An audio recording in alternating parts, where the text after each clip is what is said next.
So guys, जैसा कि हमने पिछले एपिसोड में देखा, हुआ जिन यूनियन को ही दोषी ठहरा रही थी और उसने यूनियन को भी मारने की कोशिश की, पर जियोयान की पपेट ने उसे बचा लिया। जियोयान लियांग जुन से फाइट करने लग गया था, जो एक 6 स्टार फाइट वेनरेट था। जियोयान उसे कड़ी टक्कर दे रहा था, पर फिर लियांग जुन ने अपनी ट्रू पावर का इस्तेमाल किया, जिससे जियोयान ने भी स्काई फायर थी मिस्टीरियस चेंज के थर्ड चेंज को एक्टिवेट कर लिया, जिससे उसकी पावर 4 स्टार फाइट वेनरेट पर पहुंच गई। वो लियांग जुन के हर एक अटैक को आसानी से रोकने लगा। दोनों ग्रेट एल्डर भी जियोयान की पावर को देखकर हैरान थी, पर अब लियांग जुन ने अपने powerful heaven and earth transformation technique को एक्टिवेट कर लिया था, पर जियोयान ने अपने 4 हेवनली फ्लेम वाले एक्सटर्मिनेशन हेवनली लोटस को क्रिएट कर लिया, जिसने आसानी से उस हेवन एंड अर्थ ट्रांसफॉर्मेशन को नष्ट कर दिया था, जिससे लियांग जुन भी घायल हो गया। फ्लावर सेक्ट जियोयान के फाली स्टार पवेलियन के साथ होना चाहता था, जैसे लियांग जुन को काफी गुस्सा आया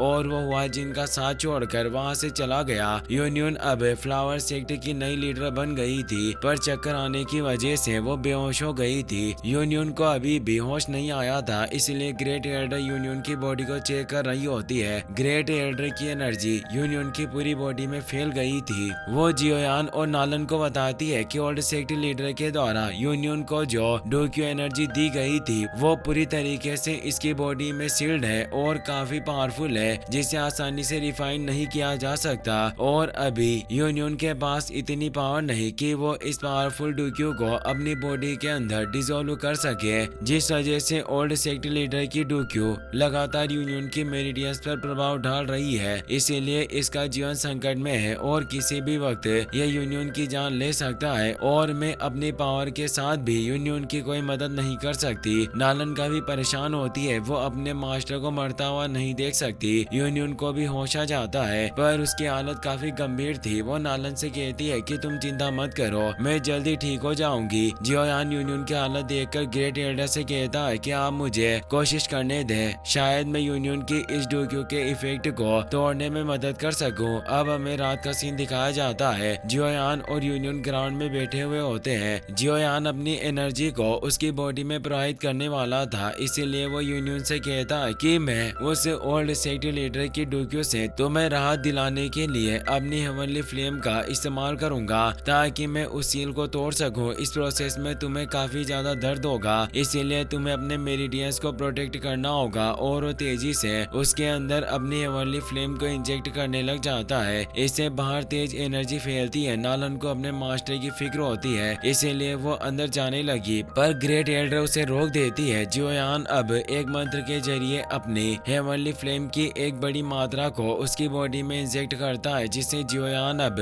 यूनियन के केओटिक डोक्यू स्पेस में पहुंच जाता है, जहां यूनियन की डोक्यू ओल्ड सेक्ट मास्टर की डोक्यू से मिलने की वजह से एक तेज टोर्नेडो क्रिएट हो गया, क्योंकि वो एनर्जी आपस में मिल नहीं पा रही थी। जियोयान को भी यह जगह काफी जटिल लग रही थी। तभी उस टोर्नेडो में से निकलते हुए यूनियन और ओल्ड सेक्ट मास्टर की डोक्यू थ्रेड जियोयान पर अटैक करने लग जाते हैं। जियोयान अपने हेवनली वीप को क्रिएट करके उन सभी डोक्यू थ्रेड को खत्म करने लग जाता है, पर इससे यूनियन को और ज्यादा दर्द हो रहा था। इससे जियोयान परेशान होता है और सोचता है कि अगर मैं डायरेक्ट इस डोक्यू के साथ टकराव करूंगा तो ये यूनियन के लिए इस प्रोसेस को और ज्यादा कठिन बना देगा। इसीलिए अब वो उन डोक्यू थ्रेड से फाइट नहीं करता और भागते हुए उनसे बचने लगता है। थ्रेड लगातार उसे पकड़ने की कोशिश कर रहे थे, पर जियोयान की स्पीड काफी फास्ट थी, पर वो थ्रेड हर तरफ से उस पर अटैक करने लगे। जियोयान एक बैरियर को क्रिएट कर लेता है, पर पीछे से और थ्रेड उसकी तरफ आ रहे थे। अब जियोयान के पास मौजूद बोन चिलिंग फ्लेम एक्टिवेट हो जाती है, जो जियोयान को प्रोटेक्ट करती है और उसके चारों तरफ शील्ड बना देती है, जो सभी डोक्यू थ्रेड को फ्रीज कर रही थी। जियोयान इससे खुश होता है, क्योंकि उसे एक आइडिया गया था और अब वो ऊपर जाकर बोन चिलिंग फ्लेम का इस्तेमाल करता है और उसके एक पावरफुल स्पेल की मदद से उस पूरे डोक्यू स्पेस को बर्फ में जमाने लगा, क्योंकि बोन चिलिंग फ्लेम आसानी से किसी भी चीज को जला सकती है। वो पूरा डोक्यू टोर्नेडो बर्फ में जम गया और अब जियोयान एक चुटकी बजाता है, जिससे ही वो पूरा डोक्यू टोर्नेडो नष्ट हो जाता है और वो जगह ओल्ड सेक्ट मास्टर की डोक्यू के साथ जुड़ जाती है, जिससे वो एक खूबसूरत लैंड में बदल चुकी थी। और अब यूनियन की बॉडी से तेज गोल्डन एनर्जी रिलीज होने लगती है। जियोयान को इससे चैन की सांस आती है बाहरी कमरे में किंग लिन, नालन और ग्रेट एल्डर भी इस डूक्यू एनर्जी को देख लेती है। नालन काफी खुश होती है कि ये प्रोसेस सफल रही और अब वो तीनों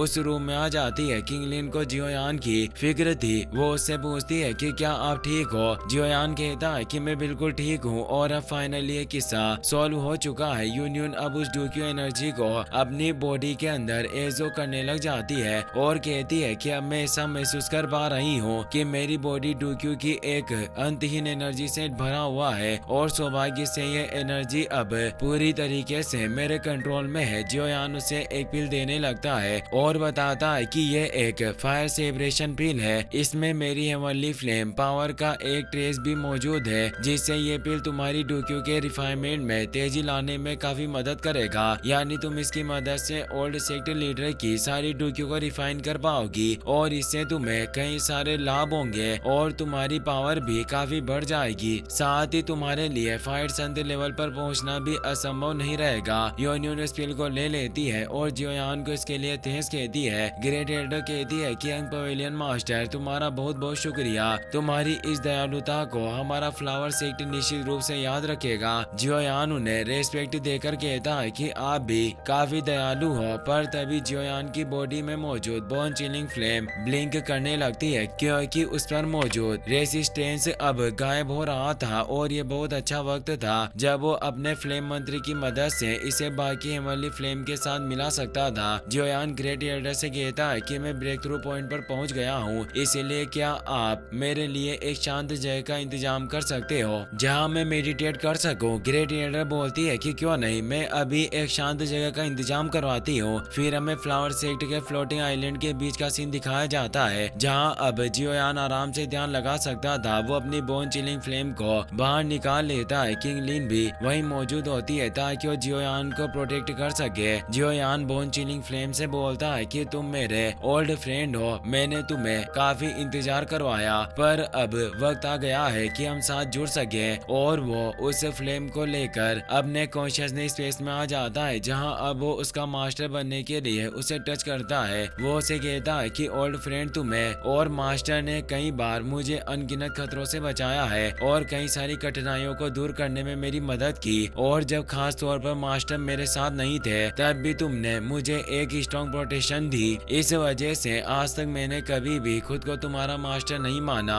और हमेशा तुम्हें एक सीनियर व्यक्ति के रूप में देखा। तुम लड़ाई में मौजूद मेरे एक खास पार्टनर की तरह थे जो हर एक वक्त मेरे साथ खड़े थे। पर ओल्ड फ्रेंड अब इस वक्त से हम अपनी पावर को आपस में मर्ज कर लेंगे और अब हम हमेशा के लिए अटूट हो जाएंगे और अब आने वाले समय में एक साथ कंधे से कंधा मिलाकर लड़ेंगे। अब वो बोन चिलिंग फ्लेम जियोयान की बॉडी के अंदर समाहित होने लग जाती है जिससे वहाँ रियल वर्ल्ड में बर्फ गिरने लगी थी। किंगलिन उसे महसूस करती है कि यह बर्फ ठंडी है पर इसमें गर्माहट भी मौजूद है। क्या ये यंग मास्टर जियोयान की यूनिक हेवनली फ्लेम है। अब हमें एक महीने बाद का सीन दिखाया जाता है। जियोयान अभी भी उस बोन चिलिंग फ्लेम को रिफाइन कर रहा होता है। वही हम फ्लोटिंग आइलैंड पर बने हुए फ्लावर सेक्टर के एक मीटिंग रूम को दिखाया जाता है जहाँ great Elder sector leader union को बताती है कि यंग पवेलियन मास्टर जियोयान काफी लंबे समय से एकांत में है और अभी तक उनकी बॉडी में कोई भी मूवमेंट नहीं हुई है। यूनियन कहती है कि पूरा एक महीना गुजर चुका है, शायद जियोयान की है एडवांसमेंट काफी मुश्किल है। तभी वहाँ तेज हवाएं चलने लगती है और तेजी से बादल छाने लग जाते हैं। साथ ही अब